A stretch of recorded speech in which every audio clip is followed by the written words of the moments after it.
que el autismo es una condición que acompaña a las personas, que se desarrolla desde la gestación, acompaña todo el embarazo y el niño nace con esta condición.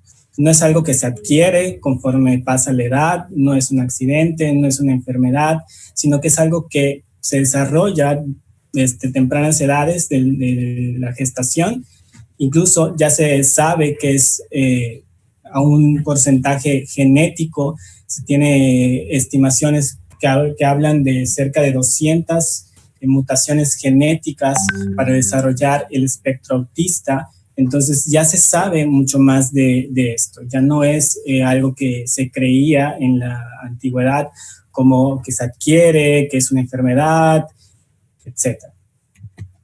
También hay que ver que son afectaciones individuales, o las características del espectro autista se dan de manera individual. No hay alguna generalidad. Si bien los síntomas, los criterios diagnósticos son generales, hay que ver la individualidad. Por eso se le llama espectro autista, porque no hay algo que sea 100% para todas las personas.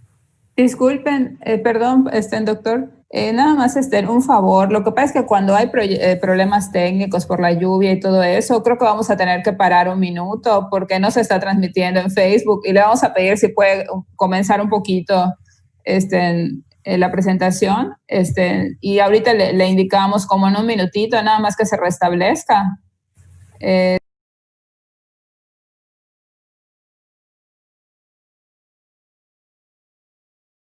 ¿Puedes confirmarme, por favor?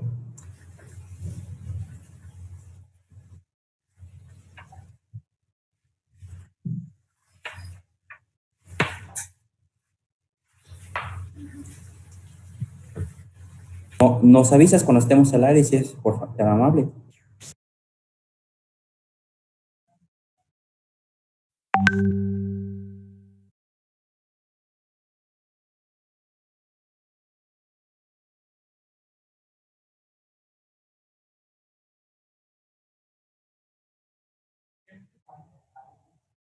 Quito mi pantalla, ¿verdad?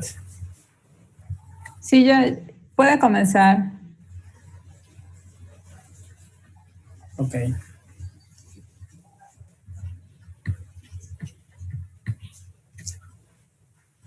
¿Desde dónde continúo? Desde... Bueno, ya...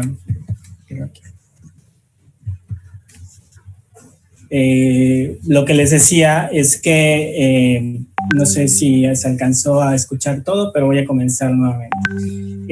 Les decía que para hablar de autismo hay que tener estas consideraciones previamente para poder hablar de una definición, que esto es lo que sigue. Hay que hablar que el autismo es biológico, es algo que tiene que ver con el neurodesarrollo, ¿no? Entonces, las principales características se van hacia el sistema nervioso central, que está formado principalmente por la columna vertebral y el cerebro. Entonces, las características del autismo están presentes en el cerebro.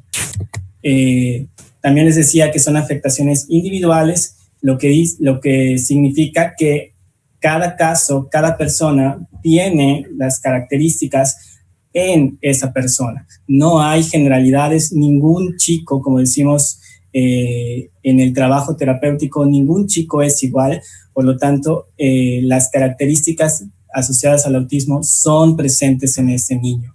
No tienen nada que ver con el otro que pudiera tener el mismo diagnóstico, ¿no? Entonces, las afectaciones son completamente individuales para cada uno de los casos. De ahí el nombre de espectro autista, ¿no? Entonces, cada caso, al ser totalmente diferente, tiene las características en su persona.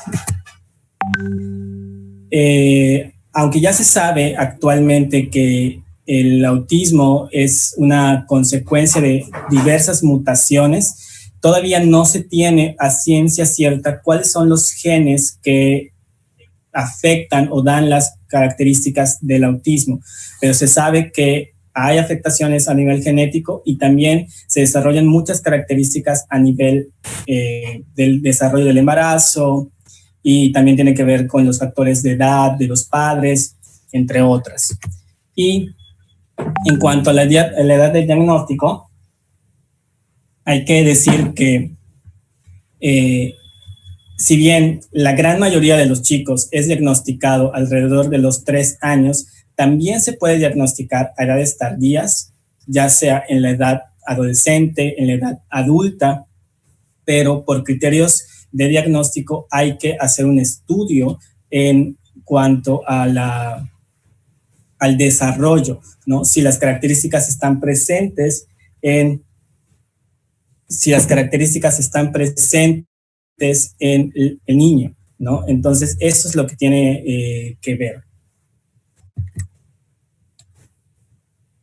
Hablando de una definición, la clasificación internacional de las enfermedades, que ahorita lo escuchamos mucho por las cuestiones de la pandemia que está pasando actualmente, entonces nos da una definición que nos dice que el trastorno del espectro autista es caracterizado por déficits persistentes en la capacidad de iniciar y sostener la interacción social recíproca y la comunicación social, y por un rango de patrones comportamentales e intereses restringidos, repetitivos e inflexibles.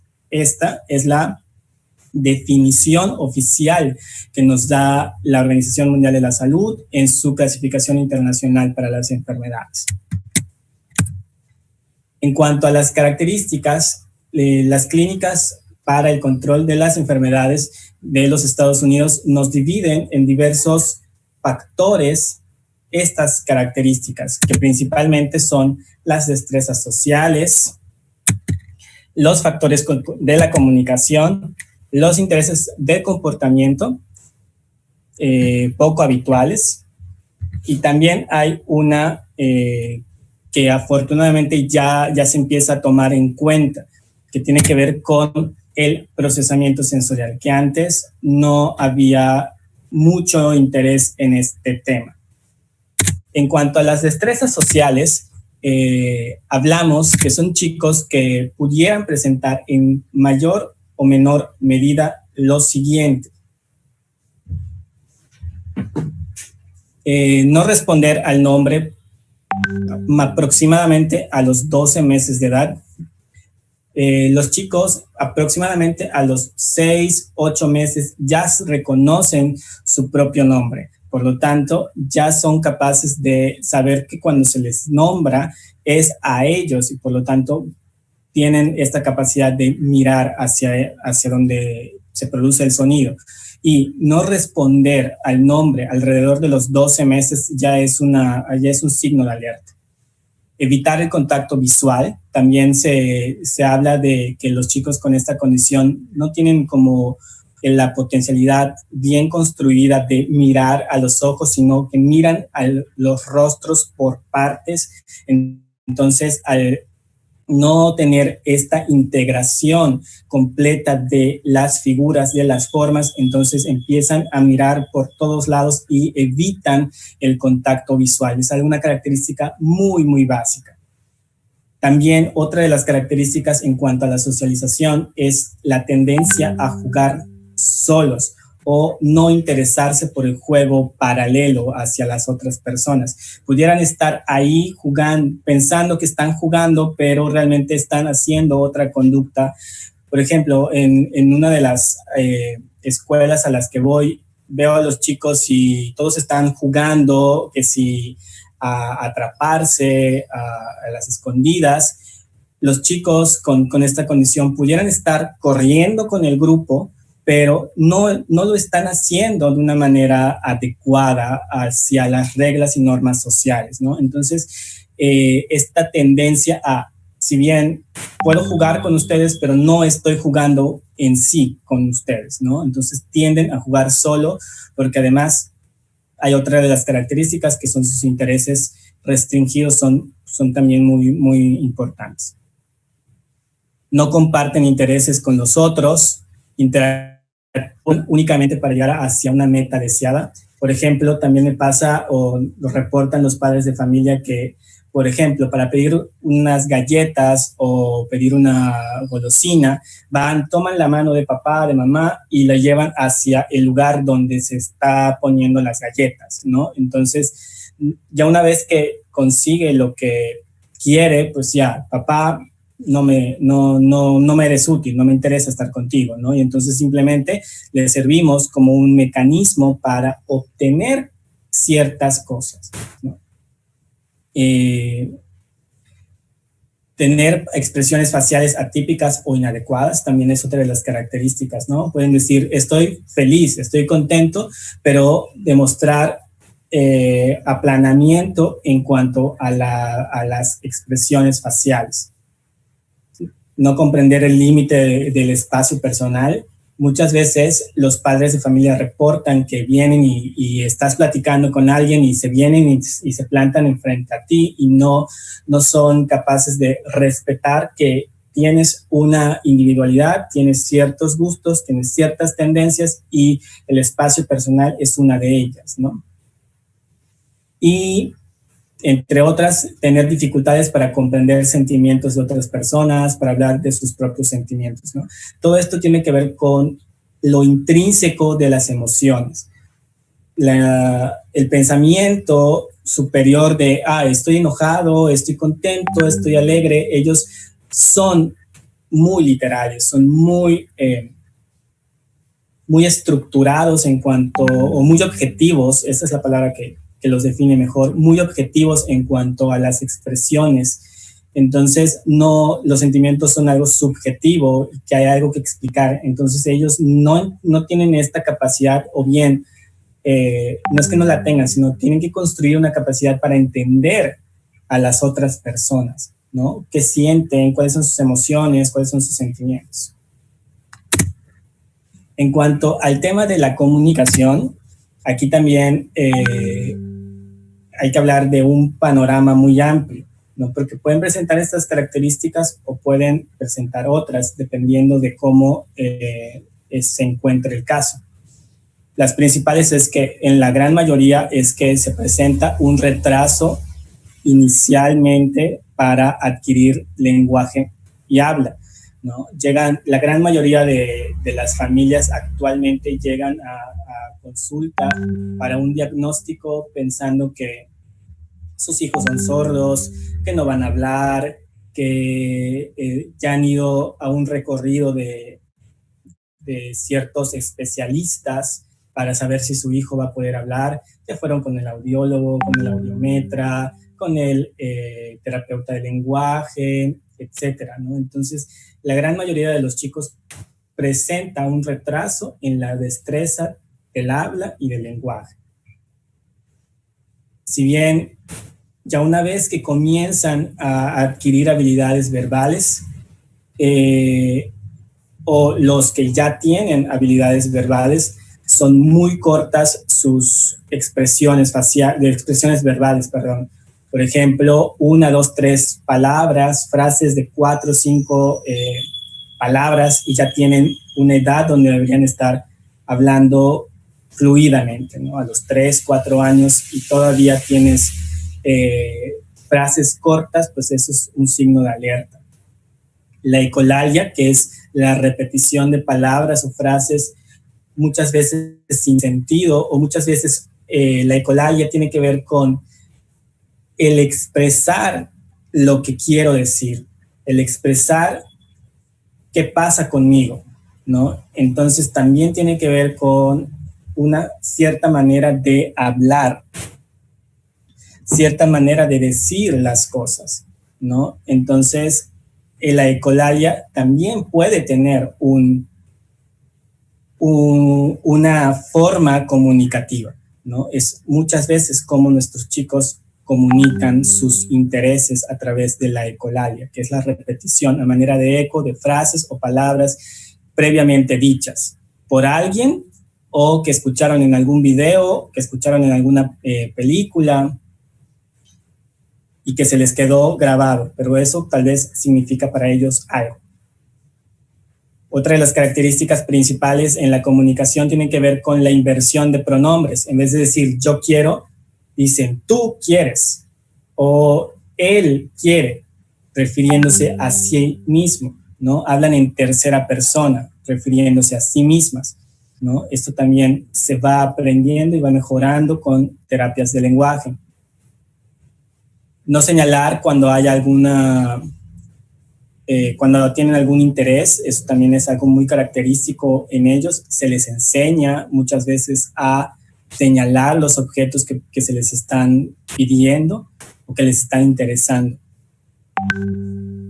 Que también tiene con las cuestiones de teoría de la mente, de atención conjunta, todas estas características que les estoy diciendo.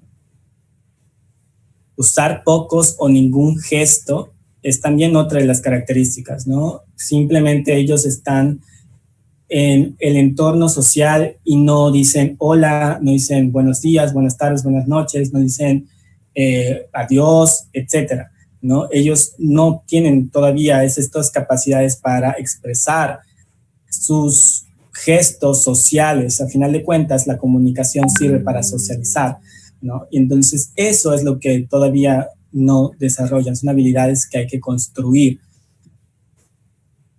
Su tono de voz podría ser robótico, cantadito o monótono, ¿no? No tienen estas variaciones en la tonalidad que pudiera tener una persona neurotípica, ¿no? Entonces ellos simplemente hablan de manera plana, sin emocionalidades, sin intenciones, ¿no? Entonces pudiéramos nosotros, los neurotípicos, pensar que están teniendo una afirmación cuando simplemente están haciendo una pregunta, ¿no? Y es cuando vienen las fallas comunicativas. Hay que enseñarles a los chicos a hacer preguntas, ¿no? Juegos imaginativos. Pensemos que los chicos con esta condición les es difícil el pensamiento abstracto, ¿no? Y entonces al tener un juego imaginativo, un juego de simulación, un juego de que implique el pensamiento abstracto, pues ellos no tienen estas habilidades todavía construidas, ¿no? Hay que enseñarles a hacerlo y lo aprenden.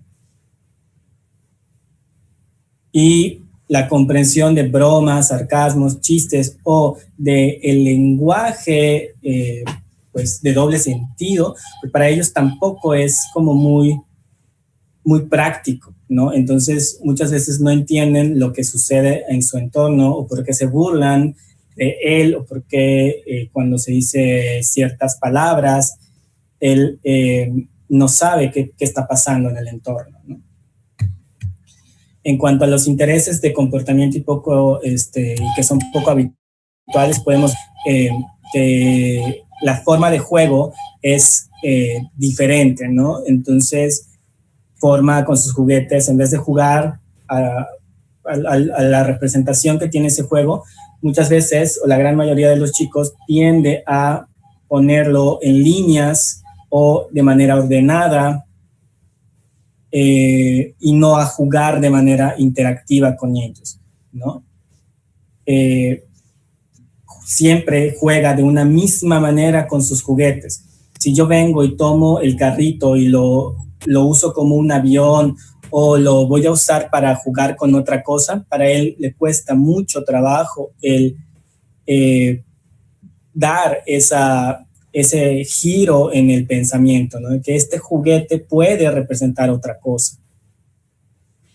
Muchas de las veces los chicos presentan intereses por partes de los objetos más que por el objeto completo, ¿no? Por ejemplo, con los carritos, que es algo muy, muy clásico, ¿no? Con los carritos, en vez de jugar al carrito, pues juego con las llantitas del carro, ¿no? Entonces es una parte del objeto en vez de jugar con el objeto. Esta es una característica muy, muy positiva. Suelen ser organizados, muy mecánicos en cuanto a tiempos, formas, Y esto nos ayuda con el trabajo terapéutico, ¿no? Cuando ya empezamos a enseñarles a esta situación de cambios de contextos, empezamos con estructura, con organización, y ahí les podemos ir enseñando a que hay cambios y cómo enfrentarnos a esos cambios. La falta de organización o el rompimiento muchas veces de esa estructura, pues nos derivan a problemas conductuales, ¿no? Que es irritarse o enojarse con mínimos cambios o cambios que probablemente nosotros no pensemos. También tienen intereses restringidos u obsesivos, ¿no? Que marcan su forma. Muchas de las características o de las cuestiones obsesivas que tienen los niños en generalidades pudieran ser temas de dinosaurios, de animales, de transportes, de países, de situaciones de países, ¿no? Entonces son como muchas veces las obsesiones, los pensamientos o los intereses obsesivos que tienen nuestros chicos. Y hay una característica que aquí menciona: aletear las manos, mecerse o girar en círculo, que tiene que ver con el último bloque de características del trastorno del espectro autista, que tiene que ver con el procesamiento sensorial. ¿Qué es el procesamiento sensorial? Es esta capacidad que nosotros, las personas, tenemos para procesar la información que viene del contexto de una forma que podamos dar una respuesta adaptativa. Muchas veces nuestros chicos no tienen ese potencial construido y hay que trabajarlo para que puedan hacerlo. O bien su procesamiento sensorial es diferente y hay que desarrollar formas para trabajar con ellos y que puedan tener una estabilidad emocional, comunicativa y social. Entre las características que podemos observar es que las personas con autismo, con TEA, pueden ser extremadamente sensibles a algunos estímulos del ambiente o les pueden resultar molestos, ¿no? A lo que nosotros, una luz no nos provoca nada, a ellos probablemente o le molesta o le atrae mucho más, ¿no? Porque también hay hipersensibilidad y hay hiposensibilidad hacia los estímulos sensoriales, ¿no? Entonces, los chicos hipersensibles se irritan ante un estímulo sensorial y los chicos hiposensibles no tienen esta sensación regular y necesitan más del estímulo para poder regularse, ¿no? Entonces, eso es lo que hay que trabajar con ellos, ¿no? Entonces, pueden ser sensibles a algunos estímulos ambientales, les pueden molestar o les pueden doler incluso, ¿no? Y como no saben expresarlo de una manera adecuada, pues entonces vienen las conductas disruptivas, o lo que le llamamos las conductas disruptivas, pero que son, a final de cuentas, una forma de comunicar que están siendo lastimados o están incómodos con ciertas situaciones. Las diferencias en el procesamiento de los sentidos pueden traducirse en fascinación por algunos estímulos sensoriales del entorno, ¿no? Vemos a muchos chicos que con focos, con objetos que tienen movimiento, empiezan a desarrollar movimientos o manierismos y empiezan a jugar con ellos, ¿no? Entonces, cuando se les retira, pueden molestarse o pueden enojarse por este cambio abrupto, ¿no? En ocasiones, las personas con autismo presentan alteraciones en el equilibrio, por lo que pueden buscar estimulación mediante mucha actividad, ¿no? Entonces, nos habla el procesamiento sensorial, nos dice que no solo tenemos los 5 sentidos característicos que nos enseñan en preescolar, no, también tenemos más sentidos o más sistemas sensoriales que nos ayudan a regularnos. Por lo tanto, no solo se presentan los 5 habituales, sino también está el sistema vestibular y el sistema propioceptivo, que al estar desregulados muchas veces nos hacen a los chicos con TEA estar saltando, brincando, corriendo, en movimiento, porque se combinan estos dos o estos tres sistemas, el sistema sensorial físico más el sistema sensorial propioceptivo más el sistema vestibular, y hacen una desregularización en el organismo que hace que quieran brincar y no tengan saciedad, ¿no? Entonces hay que pensar en cómo regular el sistema vestibular, cómo regular el sistema propioceptivo para que puedan conducirse de una forma más socialmente aceptada, socialmente regulada, ¿no? Entonces también hay que empezar a ver que los chicos tienen el derecho a ser de esa forma, ¿no? Entonces, esto es algo que hay que abordar, que seguramente en temas más adelante vamos a hablar. Los problemas de hiposensibilidad pueden ocasionar que las personas con autismo tengan problemas para identificar el dolor, ¿no? Esa es otra de las características. Como son hiposensibles, pues pueden presentar alguna enfermedad grave y no reportarla. Entonces hay que enseñarles a que esas sensaciones no son las correctas, no es lo habitual, ¿no? Entonces hay que enseñarles también a los chicos con esta condición a regularse.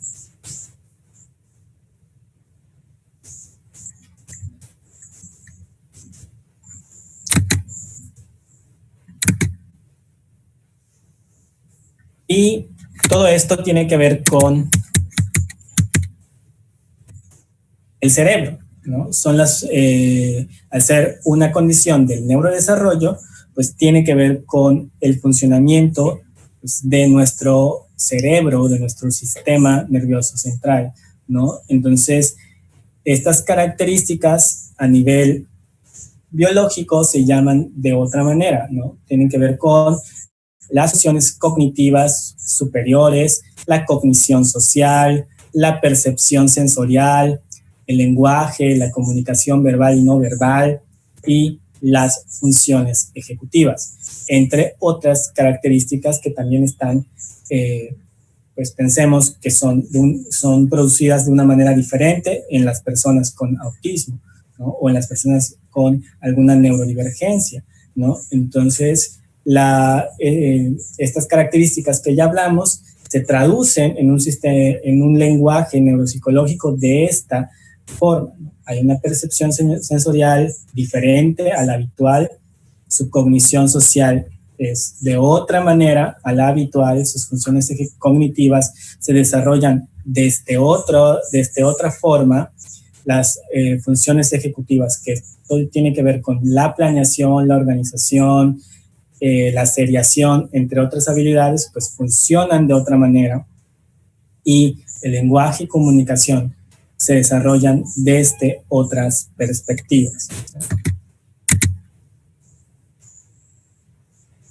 En cuanto a los criterios de diagnóstico, tenemos dos manuales, la CIE-10 o la CIE-11, que ya está a punto de salir en 2021, y la DSM-5, que salió en 2013. La DSM-5 tiene que ver con la Asociación Psiquiátrica Americana de Estados Unidos, y la clasificación internacional de las enfermedades es producida por la Organización Mundial de la Salud.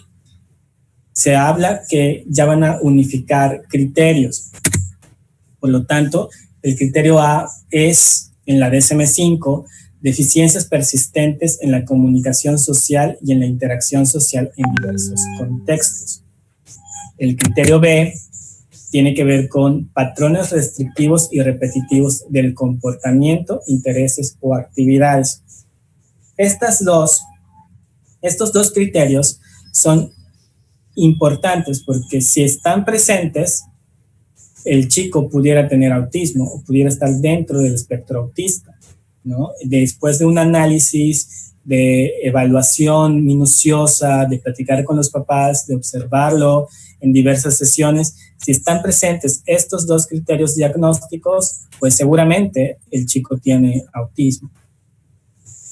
Los siguientes 3 criterios son cómo se presentan los 2 primeros criterios en el chico. El criterio C, los síntomas deben estar presentes en las primeras fases del periodo de desarrollo. Como les decía en un principio, sí se puede diagnosticar en edades tardías, en la edad adulta o en la adolescencia, pero al hacer una investigación del desarrollo del niño, hay que ver que si estaban presentes las características desde las primeras etapas del desarrollo de una vida, ¿no? Si hablamos con los papás y nos dicen, no, es que desde los 2 años, año y medio, presentaba estas características y desarrollaba otras cosas, muy probablemente tenga autismo, ¿no? Entonces, que su evolución fue pues, de una manera diferente, pues habla de una evolución pues, diferente a la esperada, ¿no?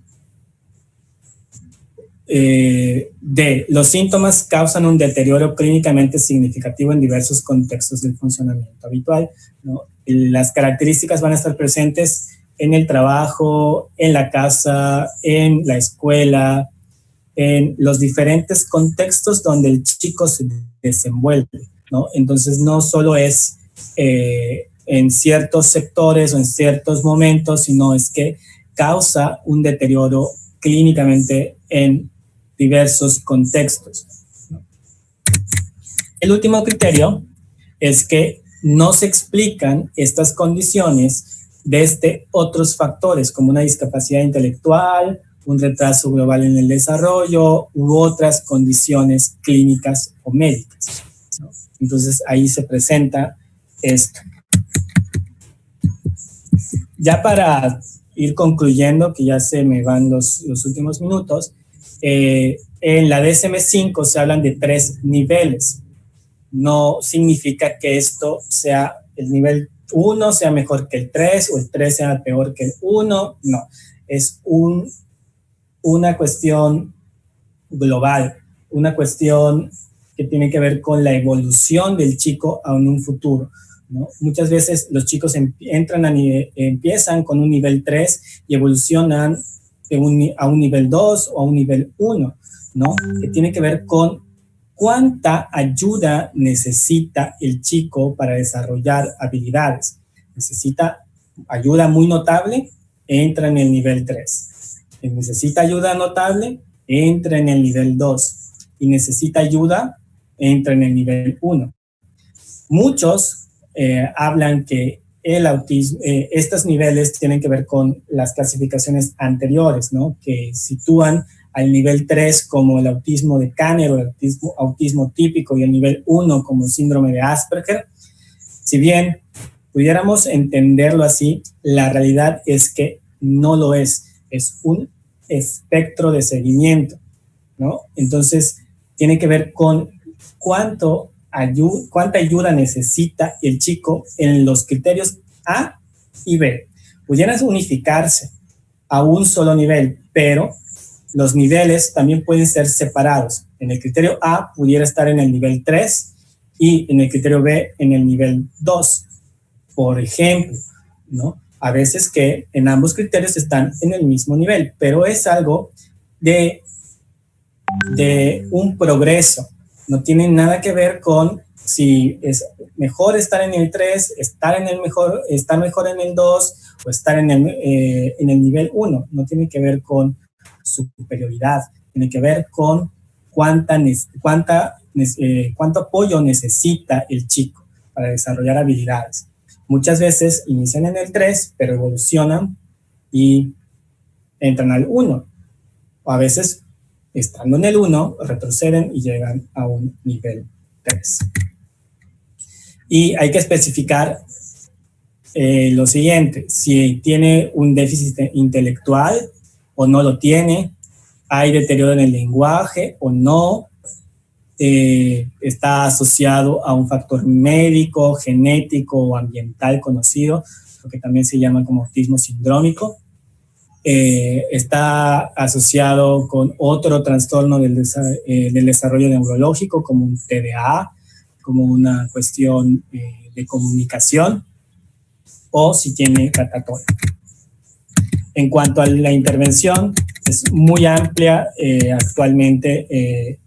Es muy amplia la gama de cuestiones terapéuticas, de la intervención que pudieran darse en los chicos.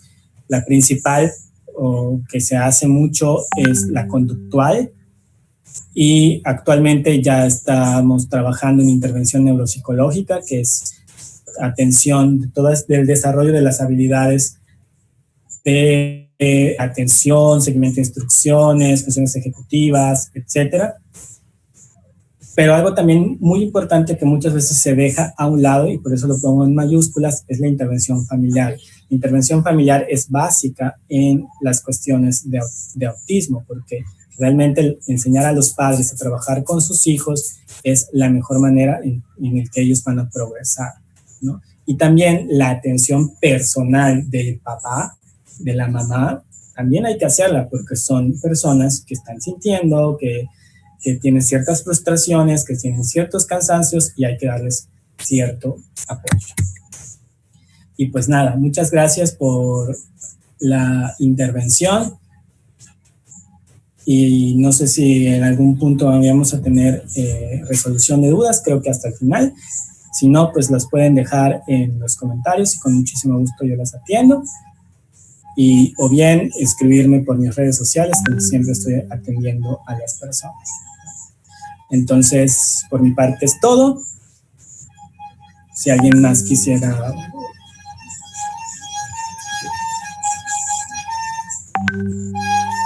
Sí, muchas gracias al psicólogo Osvaldo May, que nos ha hecho tantos aportes de estos conceptos a nivel de diagnóstico, de los manuales que existen, de las clasificaciones de ayuda en diversos niveles y la intervención que puede darse. Yo considero que bajo condiciones óptimas, una persona con discapacidad puede llegar a tener una vida plena. Por eso la posibilidad y la importancia de ofrecer una manera de tener opciones para superarse recae en una sociedad donde todos y cada uno seamos inclusivos y que ofrezcamos oportunidades por igual. En este sentido, quisiera dar la bienvenida a nuestro segundo ponente, que es el doctor Armando Hernández Cruz, y que nos presentará el tema Ajustes Razonables, Autismo e Inclusión. El doctor Armando Hernández Cruz es licenciado, maestro y doctor en Derecho, economista, periodista, conferencista, escritor y articulista, docente, candidato a investigador, especialista en Derecho Constitucional, Derechos Humanos y Derecho Electoral, cursando un doctorado en Ciencias Políticas y Sociales por la UNAM, profesor de posgrado en Derecho y en la División de Estudios Profesionales de la Facultad de Ciencias Políticas y Sociales, ambas de la UNAM, y presidente de la asociación Yo Soy Asperger AC. Gracias, doctor. Siempre es un placer poder escucharle. Muchas gracias. Buenas tardes. Agradezco mucho la invitación al Instituto Electoral y la posibilidad de platicar aquí con ustedes sobre este tema de inclusión social, la visión que se tiene desde la perspectiva de la asociación civil en la que colaboro y los trabajos que hacemos en el diseño de política pública y la presentación ante distintas autoridades, sobre todos estos aspectos que es importante trabajar bajo el enfoque de lo que se conoce como el modelo social de discapacidad. Como especialista en temas de derechos humanos, también quiero referirme, por supuesto, a lo que establece la Convención sobre los Derechos de las Personas con Discapacidad, que de alguna manera también diseña ciertos parámetros para la aplicación de los principios que ahí se mencionan en materia de discapacidad y que son aplicables a la condición del espectro autista. Pues lo primero que quiero decir es que los libros tradicionalmente nos dicen que la condición del espectro autista no es una enfermedad. Sin embargo, el tratamiento que se le da es en el carácter de como si lo fuera. Nos dicen que no es una enfermedad porque no es una condición que se pueda curar, se pueda cambiar o modificar, sino que forma parte ya de la condición de las personas. Por eso se habla más de una condición que de una enfermedad. Sin embargo, el trato que se le da es un trato eminentemente médico, y los profesionales que atienden los efectos de la condición del espectro autista en las personas, pues son, como acabamos de escuchar al psicólogo Osvaldo May, son profesionistas en temas de salud.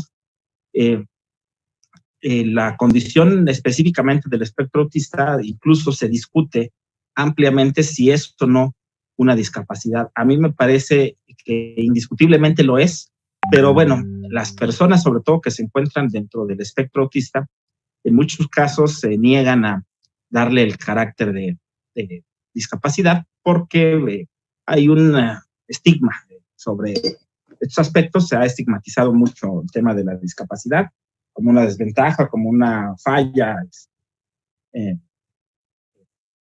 modelo de interacción social, sin que necesariamente lo sea. La palabra discapacidad podríamos analizarla fuera de su contexto negativo o peyorativo con el que se ha utilizado y entender simplemente que lo que implica es la existencia de barreras que impiden, imposibilitan o dificultan el desarrollo de actividades en el ámbito social, en términos generales, por diversas razones. Entonces, de esa manera, primero quiero recordar que la Convención de los Derechos de las Personas con Discapacidad considera a la discapacidad en distintos aspectos. El artículo primero de este tratado señala que incluye las deficiencias físicas, mentales, intelectuales o sensoriales. Es decir, aparentemente solo nos habla de 4 tipos de discapacidad: la física, mental, intelectual o sensorial, y habrá que ver, me parece muy interesante, la distinción que se hace entre discapacidad mental y discapacidad intelectual. La Convención tiene diversos principios que pretende hacer valer y sobre todo establecer como medidas que los estados parte de esta convención deben adoptar.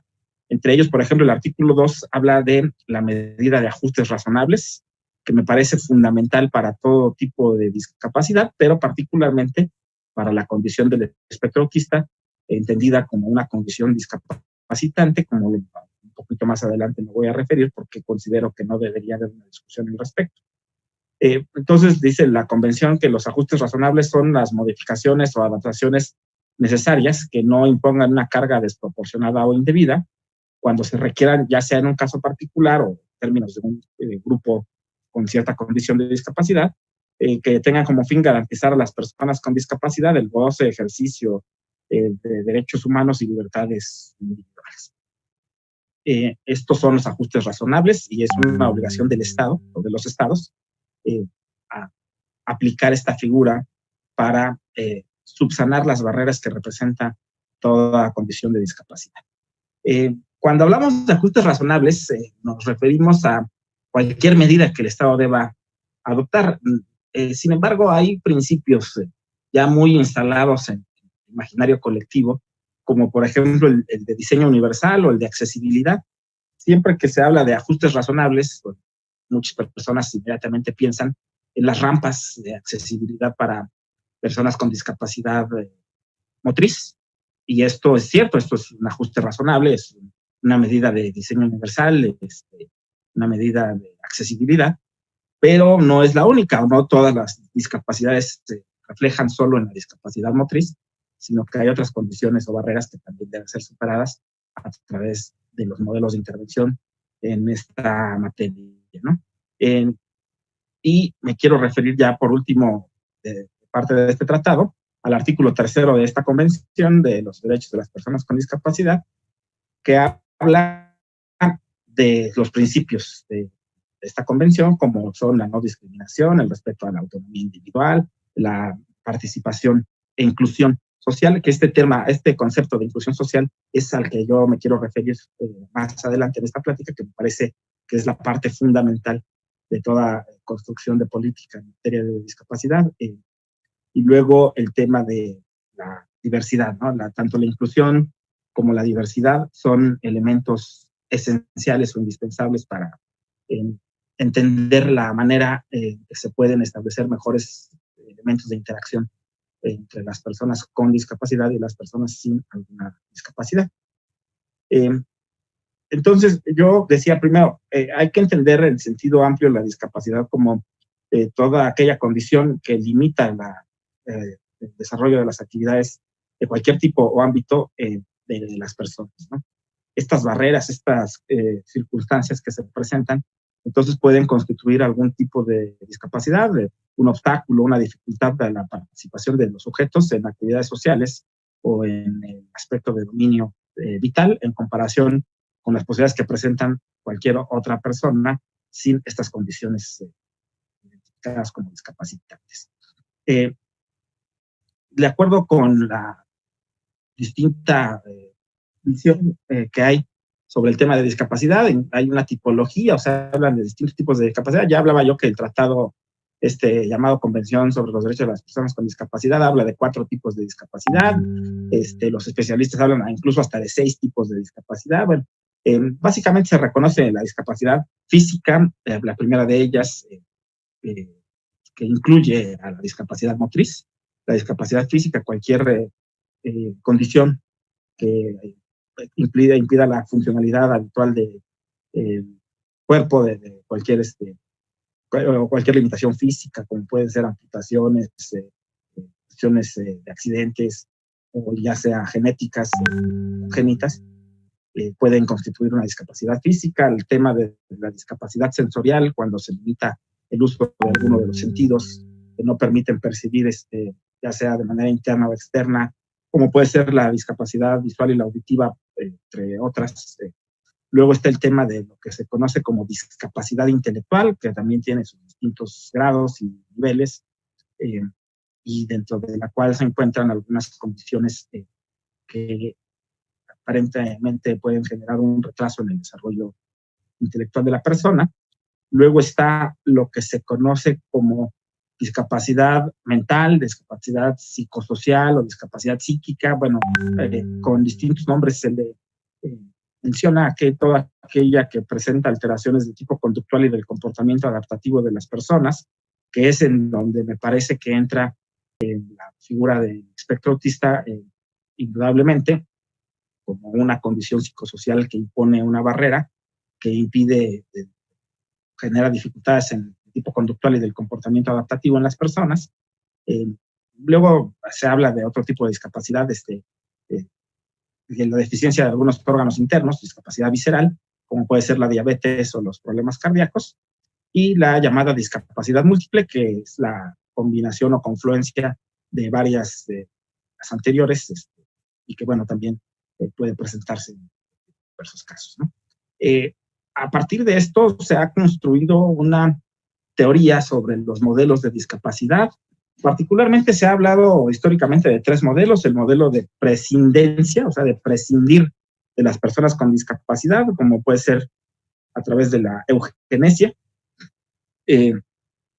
Luego el modelo médico, que es darle tratamiento a la discapacidad como una enfermedad, más que como una condición, y se busca una cura para reintegrar a la persona a una especie de normalidad, por así decirlo, que, insisto, luego en el caso del espectro autista se dice típicamente que no es una enfermedad, pero se le trata como si lo fuera. O sea, regresamos muchas veces al modelo médico, pero digamos, también existe una tercera versión, que es el modelo social del tratamiento a la discapacidad, que lo que busca es eliminar barreras, abrir puertas para que las personas con algún tipo de discapacidad puedan tener una mejor interacción con el entorno y con las demás personas, de tal manera que puedan ejercer de manera libre sus derechos y obligaciones como cualquier persona, mediante la eliminación de estas barreras. Y para eso es que sirve mucho el concepto y la figura de los ajustes razonables que establece la convención que mencionaba yo hace rato.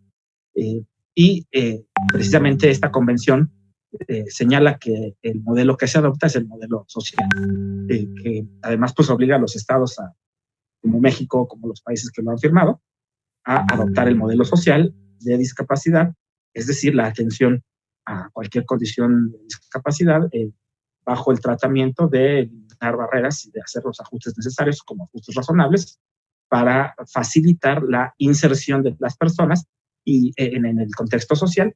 Y este modelo lleva precisamente al principio de inclusión social. El principio de inclusión implica tanto el desarrollo de la diversidad social, que implica la aceptación de todas las divergencias y diferencias entre las personas, de carácter racial, de carácter género, de carácter religioso, de carácter ideológico, y también, por supuesto, de el tema de la discapacidad como una condición que debe ser aceptada y valorada como una fortaleza de un esquema de diversidad y no como una condición degradante de la persona o como una condición motivo de discriminación. De tal manera que el reconocimiento de la riqueza de la diversidad y de lo que las personas aportamos a las sociedades de nuestras distintas perspectivas implica un modelo de inclusión que es un valor fundamental del Estado democrático, la inclusión social y la inclusión de todas las voces de mayorías y minorías en la toma de decisiones colectivas es fundamental en diseño de políticas públicas, en la toma de decisiones y en los resultados de cómo se organiza una sociedad a través del Estado. Por esa razón es que el concepto de inclusión tiene un nivel superior dentro de la conceptualización del Estado democrático y debe trabajarse en lograr todas las medidas necesarias para la inclusión y en este caso que estamos hablando particularmente para la inclusión de las personas con discapacidad mediante el cumplimiento del Estado de todas sus obligaciones, entre ellas la de ajustes razonables. En materia legislativa, en materia normativa, además del tratado ya mencionado, pues tenemos en nuestro país legislación en materia de discapacidad, pero también hay una ley general en materia de atención a las personas con la condición del espectro autista y también esta ley establece la obligación de las entidades federativas de establecer leyes similares con el fin de regular el modelo social de tratamiento a la condición específicamente del espectro autista, de tal manera que, aunque la ley tiene grandes lagunas, grandes deficiencias normativas, pues es ya un buen inicio, un mecanismo importante para lograr visibilizar la problemática que existe dentro del espectro autista y tratar de eliminar barreras y de generar condiciones que permitan la inclusión educativa, la inclusión laboral, la inclusión social de las personas con la condición del espectro autista. Yo creo que es muy importante recordar y reconocer que cuando se habla del espectro autista, muy probablemente se piensa en menores de edad, de niños, niñas.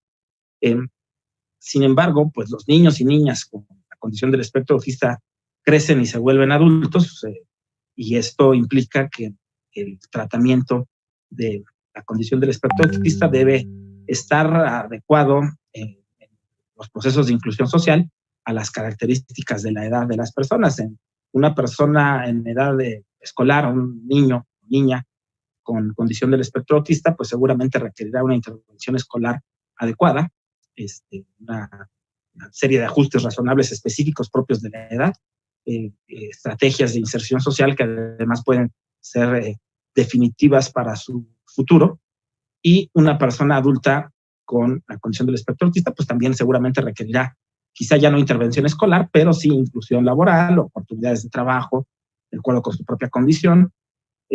Entonces, creo yo que es muy importante seguir analizando, discutiendo y debatiendo sobre el modelo de inclusión social que se tiene que trabajar para la condición del espectro autista particularmente, porque a mí me parece en lo personal, insisto, desde el ámbito de estudio en temas de derechos humanos, que a veces nos aferramos a conceptos teóricos del pasado como el de la igualdad, cuando ya hoy en día la teoría de los derechos humanos ha avanzado hacia más bien la tolerancia y el respeto a la diferencia, el derecho a la diferencia, el reconocimiento a la otredad, a la alteridad.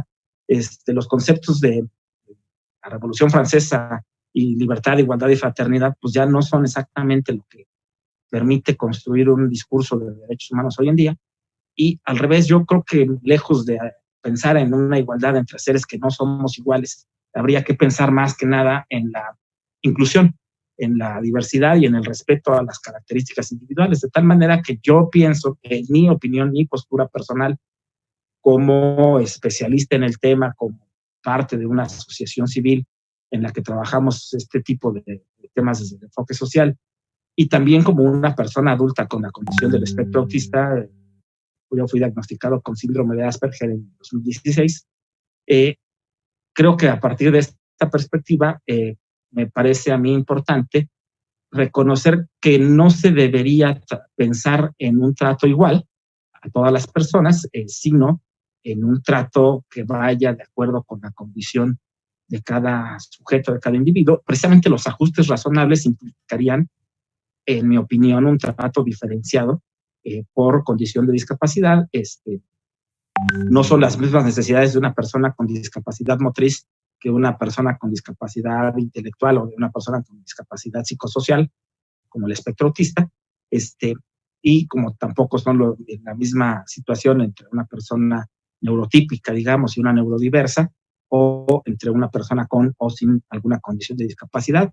Entonces, yo creo que el Estado tiene la obligación de generar esos ajustes razonables que tiendan a facilitar, a eliminar barreras y que deben además atender a las necesidades particulares de cada condición discapacitante y no seguir generando el discurso de los derechos humanos sobre la igualdad y el trato igual a todas las personas, porque me parece que finalmente precisamente lo que se busca en el modelo de inclusión no es el trato igual, sino un trato diferenciado o los ajustes necesarios para que todas las personas dentro de sus propias condiciones puedan sentirse parte de la sociedad y tener la posibilidad de ejercer con libertad sus valores fundamentales, entre ellos sus derechos y libertades individuales.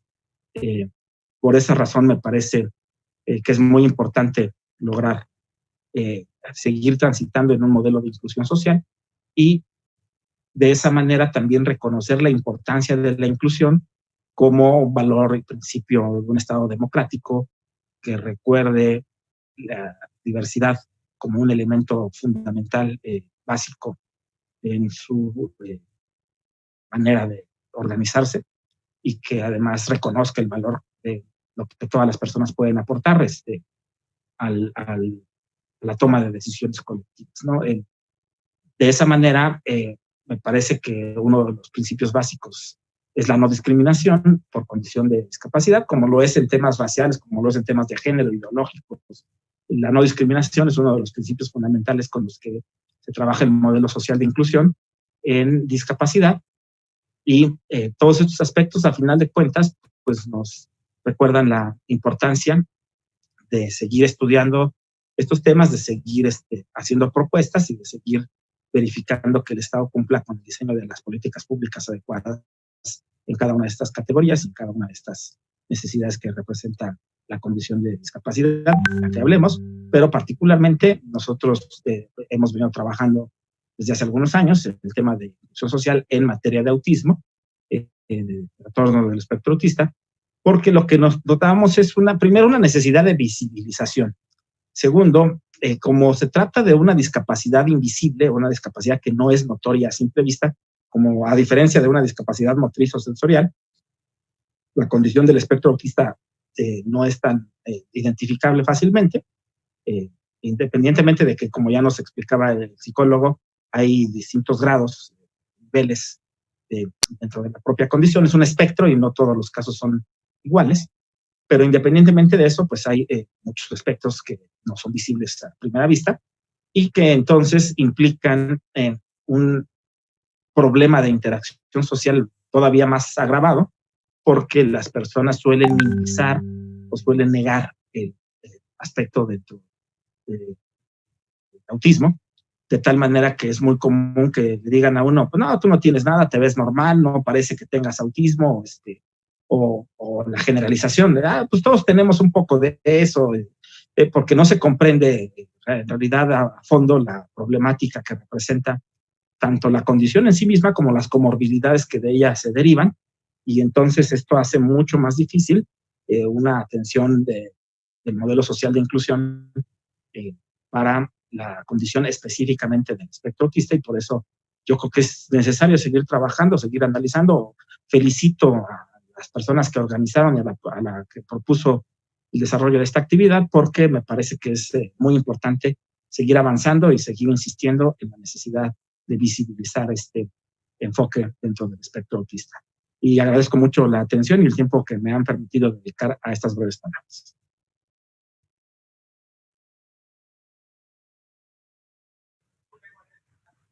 Muchas gracias, doctor, por todos sus conocimientos que siempre nos comparte, y la verdad siempre es un placer escucharle. Y todo esto que nos menciona, sería muy difícil resumirlo, ¿no? Pero por decir algunas palabras, cómo nos invita a reconocer que el espectro autista implica un tratamiento de acuerdo a las características de la edad de la persona, que el pleno disfrute de los derechos humanos y las libertades fundamentales tienen que ver también con esa participación a través de ajustes razonables que tendrán como resultado importantes avances para una verdadera sociedad incluyente. Por eso creo que coincidimos todos en que debemos crear una mayor conciencia sobre la inclusión, sobre la diversidad y la no discriminación. Muchas gracias, doctor. También quiero dar la bienvenida y agradecer la participación de Juan Carlos Vega Palma, quien también nos estará apoyando en la parte de traducción de señas. Muchas gracias a nuestros compañeros de traducción de señas.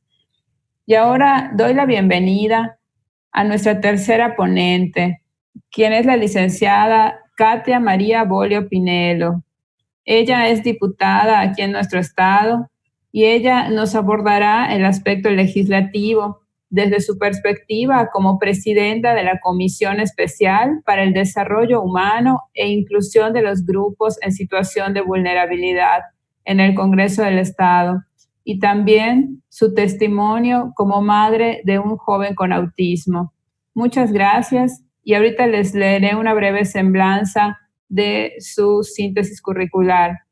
La diputada es licenciada en Derecho, exdiputada federal del Partido Acción Nacional.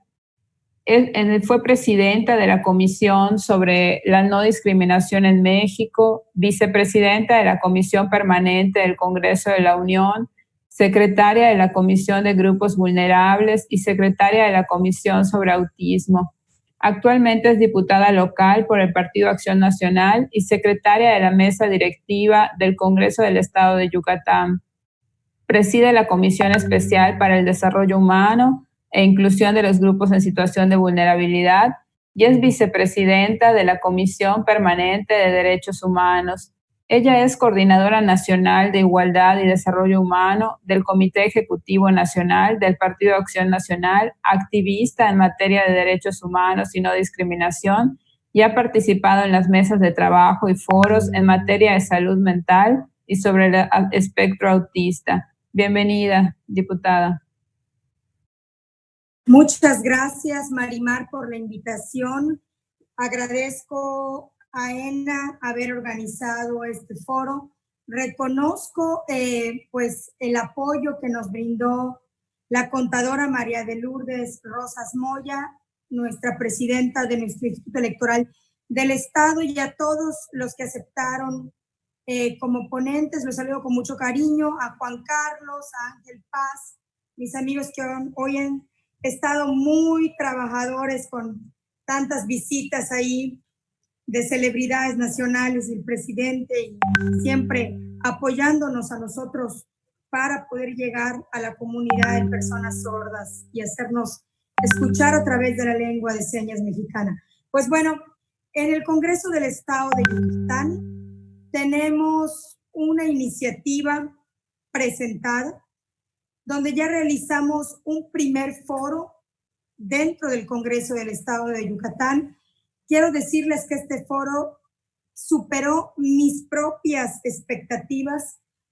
Esperábamos entre 150 y 200 personas por medio de la confirmación, y el llegar a casi 300 personas me habla de la problemática que tenemos en el Estado de Yucatán acerca de esta condición que viven aproximadamente, porque no hay cifras reales. Es un estimado que se ha censado desde el último año, que fue el 2010, o por los reportes que nos han dado el IMSS, el ISSSTE y los servicios de salud de Yucatán, tenemos un aproximado de 5,000 personas entre 1 y 14 años de edad en el estado con el trastorno del espectro autista. Estos son los niños y jóvenes. No están censados o no están entre estas 5,000 personas. Señoras, señores consejeros electorales, distinguidos representantes de los partidos políticos registrados e inscritos ante este organismo autónomo, atendiendo a la emergencia sanitaria declarada, así como al acuerdo del Consejo General 006-2020, de fecha 1 de abril del año en curso, la presente sesión se realiza a constancia y en atención a la convocatoria realizada en tiempo y forma, con fundamento en la atribución conferida por el artículo 5, inciso D, del reglamento de sesiones de los consejos del Instituto Electoral y de Participación Ciudadana de Yucatán, así como el acuerdo del Consejo General 006-2020, declaro que siendo las 12 horas con 5 minutos del día martes 26 de abril. ¿Qué políticas públicas se podrían implementar? Lo que no está contabilizado, no puede ser objeto de políticas públicas. Lo que no está censado o lo que no se conoce, no puede ser objeto de programas sociales ni programas de ayuda para la inclusión y la reintegración a la sociedad de personas con alguna discapacidad. La vida me dio a una niña con discapacidad, a Marimar. Antes de estos 12 años, yo ya tenía muchos años de mi vida como estudiante de Derecho, luchando por los derechos humanos, por el respeto pleno a las diferencias de todos, por las garantías individuales que todos los mexicanos tenemos derecho, pero sobre todo a que las leyes no deberían estar diseñadas para los que sí y para los que no. Que las leyes tienen que ser para todos, independientemente de nuestras condiciones de vida y nuestras diferencias humanas. Quiero hablarles un poco de esta ley.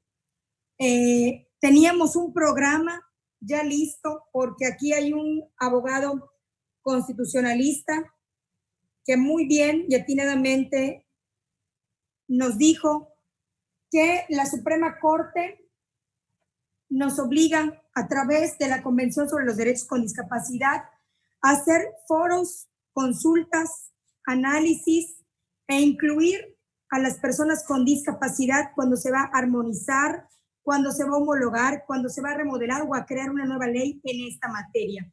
Y obviamente sin la opinión de ellos, esta ley podría ser objeto de que me la impugnen o que sea anticonstitucional por no cumplir con los criterios de la Suprema Corte y con las jurisprudencias en la materia. La discapacidad, yo coincido con los dos expertos que me antecedieron en la palabra para decir que al menos en mi caso, en el caso de mi hija, que es la experiencia más cerca que tengo con el autismo, sí es una discapacidad. Claro que la discapacidad, el autismo es un espectro y como tal puede ser tan amplio como colores hay en el mundo. El espectro autista, podemos tener una persona con esta condición de vida que ni siquiera nos demos cuenta que tiene Asperger o tiene alguna escala del autismo. Yo la verdad es que no me he metido mucho a fondo de investigar si hay 1, 2, 3, no les quiero poner número, bastante etiquetados y estigmatizados ya estamos todos en la sociedad, como para además en el autismo también decirte, eres 1, eres 2, eres 3, eres Asperger, persona con espectro autista. Y personas con autismo, que incluso muchos de ellos tienen episodios de epilepsia, de convulsión, y pues como nos los representan malamente en las películas, las personas con autismo que solo giran sobre su propio eje o van para adelante y para atrás bamboleándose. Creo en la rehabilitación y en la habilitación de las personas con discapacidad. Ya eso le ha costado toda mi vida como servidora pública, a que existan políticas públicas no asistencialistas. Las personas que vivimos la discapacidad no queremos que vengan a darnos una beca de 2,800 pesos bimestrales. Lo que queremos es inclusión real, políticas de ayuntamientos, de gobiernos estatales, y del gobierno federal que ayuden a nuestras personas con discapacidad, en este caso a las personas con el espectro autista, a que puedan ser útiles, a que se puedan valer por sí misma. Yo como mamá, con mi esposo, lo único por lo que nos hemos afligido en esta materia es qué va a ser de Marimar el día que nosotros ya no estemos en este mundo. Ella tiene una condición que todavía no ha alcanzado ser una persona independiente o funcional. ¿Lo va a lograr? No lo sabemos. Todos los días trabajamos en ello. En esta ley que estoy trabajando en el Congreso del Estado, fue presentada por las compañeras diputadas del Movimiento Ciudadano y recae la responsabilidad de emitir un dictamen en las manos de una servidora como presidenta de la Comisión de Desarrollo Humano e Inclusión de los grupos vulnerables del Estado. No es fácil, porque a mí, en lo particular, desde que presento una iniciativa en la tribuna, antes en la Cámara de Diputados y ahora en el Congreso local, a mí de nada me sirve la numeralia. Sacar una ley por sacar, así nada más, por llegar a una meta o por calzar, a decir, ay, presenté tantas iniciativas, para mí no tiene ningún sentido ni es cumplirle a la sociedad yucateca. Poner una ley significa que pueda ser ejecutada y cumplida, si no, se vuelve letra muerta. En México, en el derecho comparado, tenemos leyes muy buenas. Desgraciadamente, no se aplican y no se cumplen. No quiero meterme mucho en temas políticos, pero lo que sí les puedo decir es que hoy un órgano que era muy bueno en el país, que es el Consejo Nacional para la Inclusión y Desarrollo de las Personas con Discapacidad, que atendía también la condición de espectro autista, hasta el día de hoy, este gobierno federal está acéfalo. No hay un director, no hay un presidente, no hay un consejero titular de este organismo. No hay políticas públicas en el país para la inclusión y el desarrollo de las personas con discapacidad. Los fondos federales que iban a los estados para la infraestructura de inclusión educativa desaparecieron. El autismo, ya lo dijeron quienes me antecedieron en la palabra, no es una condición de vida sencilla.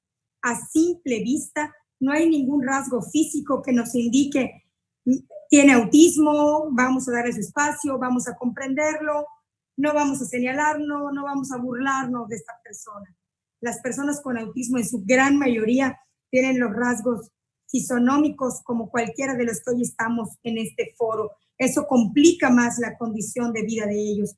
Los etiquetan como malconsentidos, como inadaptados, como rebeldes, como groseros, majaderos, o simple y sencillamente que sus padres no les han dado educación.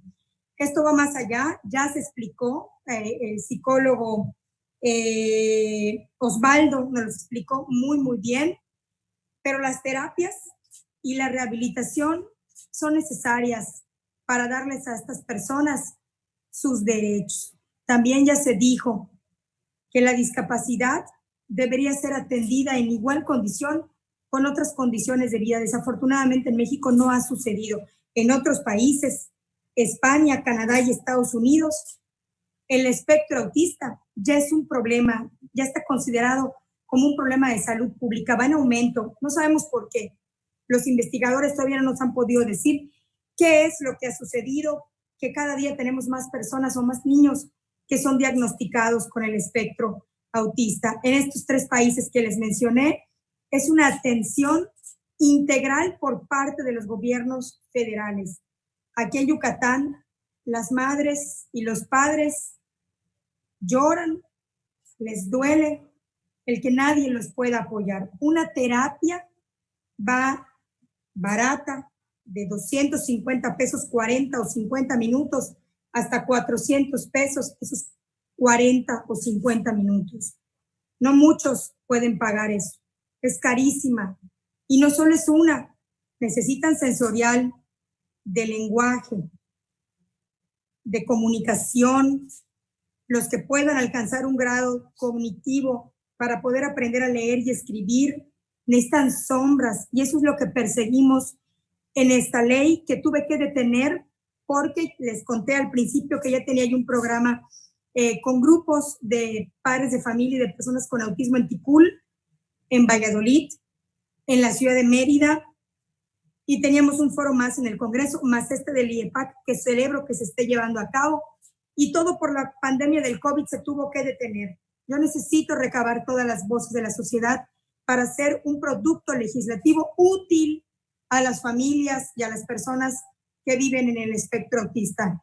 Una ley nada más así, sin recursos, y que no se puede ejecutar por parte de ayuntamientos y del gobierno del Estado, de nada me sirve. Para eso me quedo con la ley general, que también me tocó reformar como diputada federal.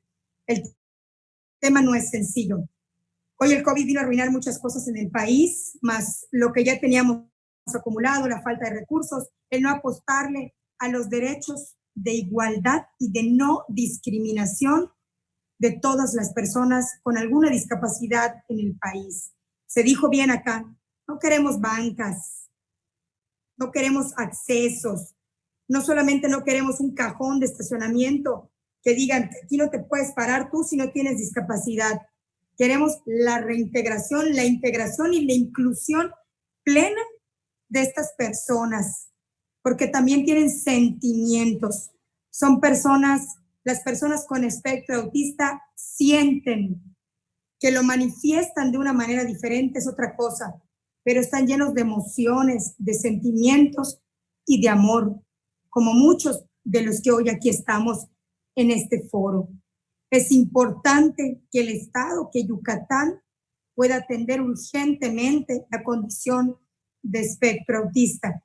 He buscado al secretario de Salud para que podamos juntos hacer el trabajo, para que me digan que sí y que no, para que esperemos los tiempos, pero también comprendo que esta pandemia es muy difícil y todos los esfuerzos del Ejecutivo están volcados hoy a la salud y a no perder más vidas a causa del COVID-19. Pero esto va a pasar.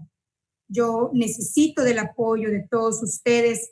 Necesitamos hacer un producto legislativo de calidad, útil, ya lo dije, pero sobre todo que se pueda traducir en verdaderas oportunidades, en verdaderas acceso a una vida libre de violencia, porque las personas con autismo sufren mucha violencia, eso nos ha dicho acá. A mí me ha tocado en mis campañas políticas ver cómo una madre de familia, su esposo viene a Mérida a trabajar, a buscar el sustento. Si es albañil, llega a su municipio natal cada 15 o cada 8 días. Y esta mamá a veces no solo tiene un hijo con autismo, a veces hay 2. Es muy común que una familia se dé varias veces el autismo. Son pocas las que solamente, en menor o mayor grado, pero son pocas las que tienen un hijo con y otros sin autismo. Y en esta situación, la mamá tiene que darle de comer a los demás y tiene que atender a los demás. Para moler, para ir al molino a ver su nixtamal, o para ir al patio a lavar, o ir a buscar a los más pequeños al colegio. Tiene que amarrar al chico con autismo. Los chicos con autismo no miden el peligro. Pueden salir, se pierden, desaparecen, como pasó hace un poco con un niño en la Sierra de Chihuahua, un caso muy doloroso. Después apareció su cadáver, porque muchos de ellos no logran la comunicación verbal en su vida. No pueden decir su nombre, dónde viven, quiénes son sus padres. Los niños, hay muchos niños con autismo que se vuelven adultos mayores con autismo, que van a necesitar una sombra toda la vida. Ese es otro problema que estamos contemplando en la ley. A ver qué pasa con la Secretaría de Educación. Me he topado con muchas mamás y muchos papás que han puesto demandas en la CODEI, en la Comisión de Derechos Humanos del Estado de Yucatán, porque llevan al niño con autismo al colegio y les dicen, no sabes qué, no te lo puedo recibir, la maestra no está preparada, la infraestructura del colegio no está preparada, no tengo sombras, y es una realidad que muchos de ellos necesitan un acompañante para estar dentro del aula.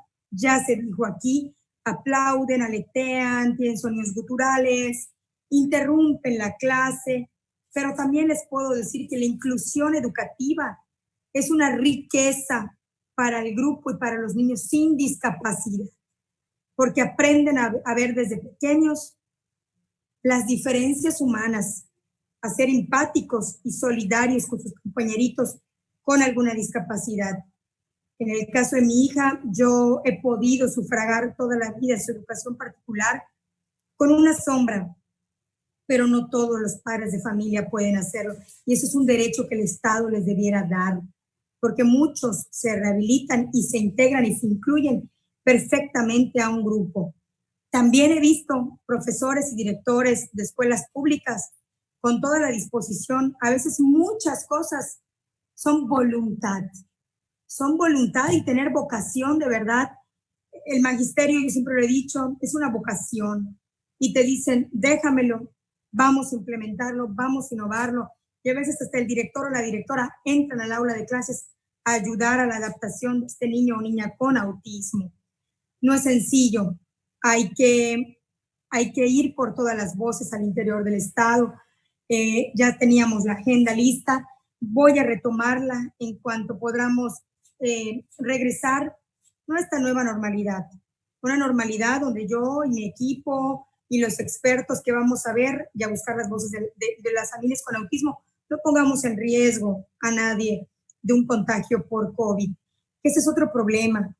Los niños con autismo, cuando necesitan intervención médica de entrada en las clínicas, no te los quieren aceptar porque hay que sedarlos en algunas ocasiones para poderlos canalizar, darles un tratamiento.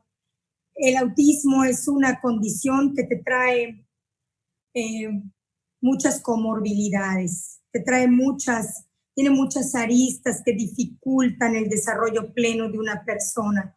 Pero lo repito, nos han faltado gobiernos humanistas, nos han faltado administraciones ejecutivas humanistas que vienen a ver a la discapacidad, no desde el DIF.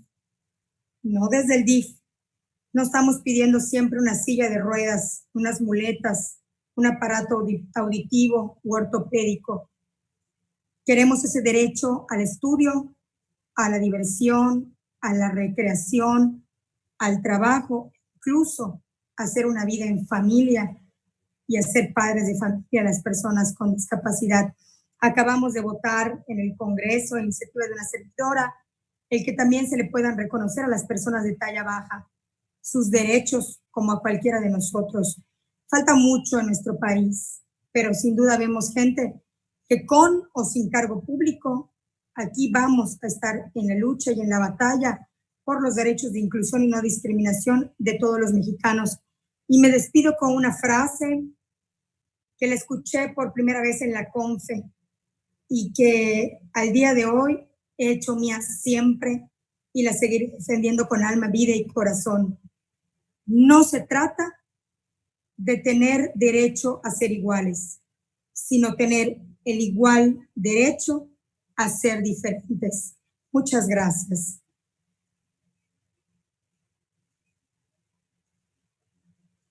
Muchas gracias, diputada. Ha sido un placer el poder escuchar este testimonio y también todas estas vivencias que ha tenido acerca de este tema. Creo que nos ha invitado de una manera muy asertiva y también muy emotiva a reconocer esa necesidad de promover y proteger los derechos humanos de todas las personas con discapacidad, visualizando la importante contribución que podemos hacer las instituciones y otros agentes de la sociedad civil a la promoción de los derechos humanos de las personas con discapacidad. La verdad es una gran noticia que en Yucatán ya se está avanzando en una iniciativa legislativa que pueda permitir esta inclusión plena de las personas con espectro autista. Celebramos todo el trabajo que se ha realizado y continuamos apoyando en lo que esté dentro de nuestras atribuciones como instituto, como es este foro que se ha organizado el día de hoy. Y pues ahora doy la bienvenida a la cuarta ponente de este foro, que es la licenciada Ena Marisol Montero Montero. Me da mucho gusto darle la bienvenida a esta servidora pública del YEPAC y autora intelectual de este evento, organizadora de este evento, quien además nos compartirá también su testimonio como madre de un pequeño con autismo. Bienvenida, Marisol. Gracias, consejera. Muy buenas tardes a todas y a todos. Es un honor para mí compartir este espacio con ustedes y un orgullo el participar en este evento, que es el primero que se lleva a cabo en el instituto, acerca de este tema que es de importancia y que nos compete a todas y a todos como ciudadanos y como sociedad. Quisiera iniciar, si me lo permiten, no quisiera dejar pasar la oportunidad de agradecer el enorme apoyo de la consejera María del Mar por creer en este proyecto desde el inicio. Consejeras, consejeros, muchas gracias por su apoyo. Consejera presidente, por participar de este evento y, por supuesto, a las y los ponentes por permanecer siempre interesados en participar en este evento. Muchas, muchas gracias. De igual manera, a los traductores que nos acompañan hoy, al abogado Ángel Paz y a Juan Carlos Vega Palma, que nos acompañan. Muchas, muchas gracias. Bueno, hemos escuchado las aportaciones, valiosísimas aportaciones de los ponentes. Considero que hoy, como ciudadanas y ciudadanos, nos llevamos una gran tarea a nuestras casas. Considero y creo plenamente en que la inclusión inicia en nuestros hogares, con nuestros hijos, con nuestros familiares. Debemos de fomentar esos valores de respeto, de tolerancia hacia todas las personas y más aún en las personas que tienen algún tipo de discapacidad. Discapacidades que podemos ver y podemos percibir, y ahora también ya sabemos que en el autismo no podemos distinguir un rasgo físico que nos pueda decir que una persona tiene autismo. Entonces necesitamos empezar como sociedad a crear estas bases que nos puedan, con las que podamos construir una verdadera inclusión dentro de nuestra sociedad. Quisiera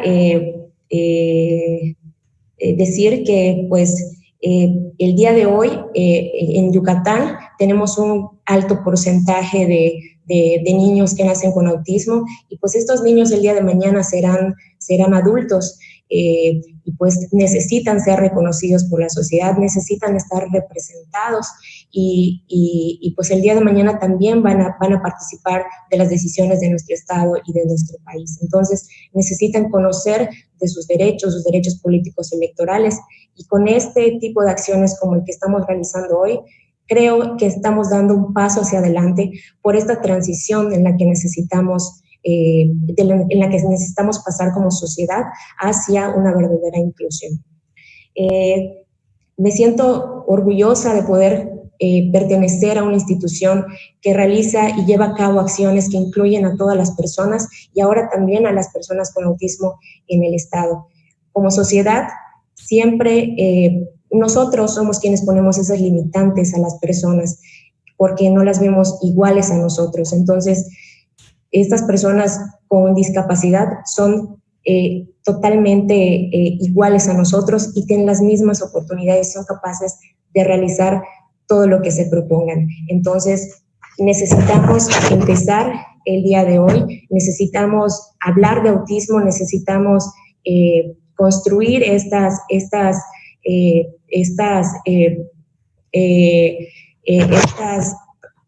lo que nos pueda hacer avanzar como sociedad incluyente.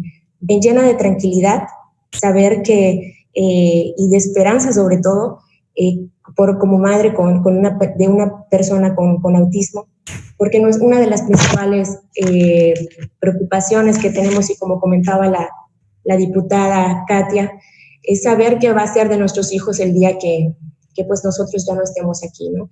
Entonces, tenemos que empezar a construir estas redes de inclusión dentro de nuestra propia sociedad. Entonces, si empezamos desde hoy, el día de mañana que nosotros no estemos aquí, nos vamos con la plena confianza de que nuestros hijos se quedan en una sociedad donde son incluidos, donde son respetados y que sobre todo se realizan los ajustes que sean necesarios para que puedan desarrollarse de la mejor manera, pero que sobre todo sean felices y que se sientan útiles dentro de la sociedad. Comento esto porque he sido testigo y también he vivido situaciones de discriminación, tanto en instituciones públicas como privadas, y nos encontramos con una grave ignorancia acerca de este tema del autismo. Nadie habla, nadie sabe qué es el autismo, ni siquiera ha escuchado en su vida la palabra autismo. Incluso pasa en las propias familias que tienen algún miembro con autismo dentro del núcleo familiar. Nadie habla de autismo por temor a ser discriminado. Entonces, no podemos continuar con esta situación. Necesitamos hablar de autismo, necesitamos hacer visibles a estas personas que necesitan atención. Entonces, pues hoy puede ser mi hijo, mañana puede ser el tuyo, puede ser tu nieto, puede ser tu sobrino, o simplemente puede ser un conocido. Entonces, como sociedad necesitamos empezar a conocer y a crear esas oportunidades como sociedad para incluir a todas las personas y poder vivir en armonía, poder vivir en paz. Por último, para cerrar, quisiera dirigirme a todas esas mamis azules que nos están mirando, y decimos que somos mamis azules porque el color azul nos distingue al autismo, es el color característico del autismo, y sé de la lucha diaria que tenemos que hacer para sacar adelante a nuestros hijos. No es fácil, pero tampoco es imposible. Entonces, yo diría que no pierdan la esperanza, no pierdan la fe, no dejen de luchar. Se pueden lograr muchas cosas. Un diagnóstico no define el futuro de nuestros hijos. Nosotros somos capaces de lograr grandes cambios, grandes avances en ellos, y deseo que, así como hoy hablamos en la sociedad de una diversidad sexual, el día de mañana podamos hablar de neurodiversidad. Definitivamente, nuestros niños, las personas con autismo, son la pieza fundamental que le hace falta a nuestra sociedad para volver a creer en que el amor rompe cualquier barrera. Muchas gracias y muy buenas tardes.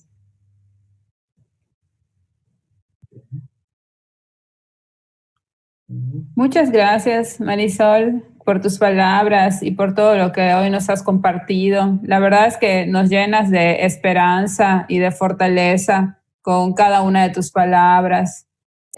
Yo considero que cada vez que abrimos espacios de diálogo como este, que hoy se ha abierto, logramos aumentar esa conciencia pública y poder profesionalizar acerca de los trastornos del aspecto autístico. Que la gente, como tú bien dices, que conozcan esto y hacer frente al estigma asociado con estas afecciones. La verdad es que esto fue una iniciativa tuya y la verdad es que te vuelvo a felicitar. Creo que ya lo dijimos varias personas, pero de verdad sé que nació de tu corazón, sé que nació con ese amor que tú mencionas y que este es el resultado. Muchas gracias por trabajar así para el instituto, por seguir teniendo estos proyectos, por ser muy proactiva. Y pues continuaremos siempre apoyando todos los proyectos que tengan que ver con inclusión y con igualdad y con todos estos temas que nos van a llevar a ser una mejor sociedad. Y pues ahorita ya terminamos con la participación de todas y cada una de nuestros ponentes. Muchísimas gracias. Y para continuar con el desarrollo del evento, cedo el uso de la voz a nuestra distinguida consejera electoral de Puebla, la maestra Evangelina Mendoza Corona, en representación de la Red Nacional de Consejeras y Consejeros Electorales por una Democracia Incluyente, RENACEDI. Bienvenida, Eva. Muchas gracias, consejera Marimar. Tengo un halo de luz ahorita, es por el atardecer, no me veo muy bien, pero bueno, antes que nada quiero saludar a los ponentes de esta tarde. Un saludo a la diputada Katia, mucho gusto al diputado Armando, al psicólogo Osvaldo, a la licenciada Marisol, que por lo que me comentaron ya anteriormente y he escuchado, ella fue quien diseñó y quien propuso este evento y este panel, y que me parece muy interesante. También quiero agradecer a la consejera María del Mar, a la presidenta María de Lourdes por esta invitación, y también a la consejera presidenta de RENACEDI, a la licenciada Katia Espino, quien me hizo esta invitación, y con toda la honestidad y con todo mi corazón abierto les voy a confesar que cuando ella me invita y escucho de autismo, sí de pronto dije, no tengo el conocimiento, más que he escuchado que es una condición y que he escuchado que afecta a los niños principalmente. Pero me di a la tarea de leer y después de escuchar al psicólogo Osvaldo, el día de hoy entiendo que aunque se le llama autismo, pero de manera correcta es el trastorno del espectro autista, y que más allá de todo es una condición biológica del desarrollo del sistema nervioso. Y hoy he entendido que es una condición que es muy distinta, que aunque tiene características similares, pero cada uno de los niños la vive de distinta manera. Entonces, el día de hoy me llevo eso, y también quiero comentar que entiendo porque cuando alguien tiene una enfermedad o un tipo de esta condición, es el que justamente es el que mejor sabe sobre todo esto y el que lo vive, el que lo siente, porque yo puedo comentar a nivel personal, yo nunca había escuchado de una enfermedad en el corazón que se llama tetralogía de Fallot, hasta que un ser amado lo sufre. Y te vuelves experto y empiezas a entender que es una flebotomía, que es hipoglucemia, y entiendes todo y entiendes la vida. Y con esto quiero conectarlo porque también quisiera reconocer, escuchando el testimonio de la diputada, escuchando el testimonio de la licenciada Marisol, quiero reconocer a los papás y a las mamás azules, que hoy me llevo también eso, que trabajan para que sus hijas y sus hijos tengan no una vida normal, porque una vida normal es como decir, es un molde y todos tenemos que encajar en esa vida, ¿no? Sino tener una vida plena, feliz. Entiendo la preocupación, por ejemplo, de la diputada que comentaba que también es una preocupación de ustedes, ¿qué va a ser de ellos el día de mañana? Entonces, entiendo el trabajo, entiendo la preocupación y reconozco todo ese trabajo que ustedes hacen. Y también algo que comentaba el diputado Armando, que también es importante que se les incluya. Y de hecho, la Red Nacional de Consejeras y la Red Nacional de Consejeros y Consejeras Electorales por una Democracia Incluyente lo que busca justamente es la inclusión. Estos foros nos ayudan a entender que existen otros grupos que también necesitan ser volteados a ver, y gracias a la licenciada Marisol, porque, por ejemplo, en la Red Nacional trabajamos por las mujeres, trabajamos por pueblos y comunidades indígenas, también por migrantes y otros grupos, la juventud, personas de la tercera edad, pero estos foros nos ayudan a entender el espectro tan grande o todas aquellas personas y a todos aquellos grupos que no se sienten incluidos. Y como ya lo comenté, incluidos dentro de la democracia. Porque al final, si nosotros nos vamos al significado de democracia, de acuerdo a sus vocablos, al vocablo griego es demos y kratos, que es el poder del pueblo. Entonces, la democracia es que las personas, la ciudadanía, ejerzan el poder a través de sus representantes. Entonces, es necesario porque también estos grupos son ciudadanos y ciudadanas. Por ejemplo, en un futuro ellos van a votar, en un futuro ellos van a tener que tomar decisiones. Entonces, nosotros como Renaceri también empezamos a abrir ese abanico de personas que necesitan ser incluidas y empezar a entender también cuál es su realidad. Porque como bien lo comentaron, pues, y la diputada lo comentó, pues no es una condición sencilla, son realidades distintas. Entonces, nosotros la tarea es poder entender cuál es esa realidad y poderlos ayudar a vivir la democracia como una forma de gobierno, y también como lo dice nuestra Constitución política de los Estados Unidos mexicanos en su artículo 3, que lo ve también a la democracia como una forma de vida, no solo acudir a las urnas, emitir nuestros sufragios, sino también vivir la democracia desde la participación, desde la rendición de cuentas. Entonces, en Renaceri y como portavoz, como consejera portavoz de la Red Nacional, pues me comprometo a llevar también este tema a la asociación para que también sea incluido, saber que hay papás, que hay mamás preocupadas porque sus hijos, y como lo dice el diputado Armando, también se sientan incluidos y parte de la sociedad, porque al final, como él también lo comentó, esto también es un principio del Estado democrático, y esa es una tarea que tenemos con ustedes, papás, mamás, y también con sus hijos y con sus hijas. Entonces, celebro este foro, me llevo realmente una muy buena experiencia, mucha información, y les puedo decir que desde mi perspectiva, pues puedo ver distinto esta condición y también poderla entender mejor, sentir empatía, porque también lo decía Marisol, que ustedes sufren mucho de discriminación, porque aparte la ignorancia muchas veces nos lleva a discriminar. Y teniendo la información, teniendo el conocimiento, podemos al final dar mejores respuestas, proponer mejores, decía el diputado, políticas públicas y proponer mejores cursos de acción para que se sientan incluidos y para que la democracia que vivimos sea plena y que ellos también se sientan felices y se sientan plenos, que es también una de las tareas que sus papás y sus mamás llevan a cabo todos los días.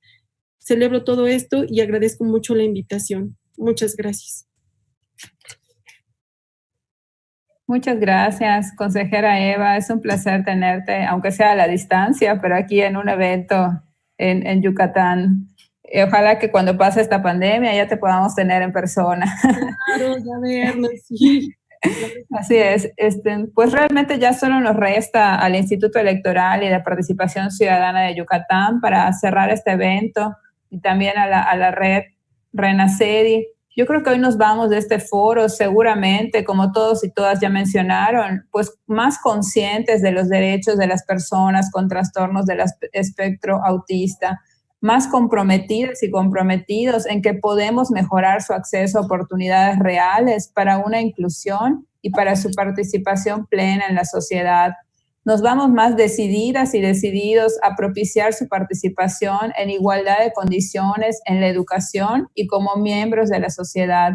Y sobre todo, que necesitamos conceptualizar la democracia como una participación plena y directa con la necesidad de reconocer ese pluralismo dentro de nuestra sociedad. Por último, solo me resta agradecer a todas y cada una de las personas que nos acompañaron a través de las redes sociales del Instituto Electoral.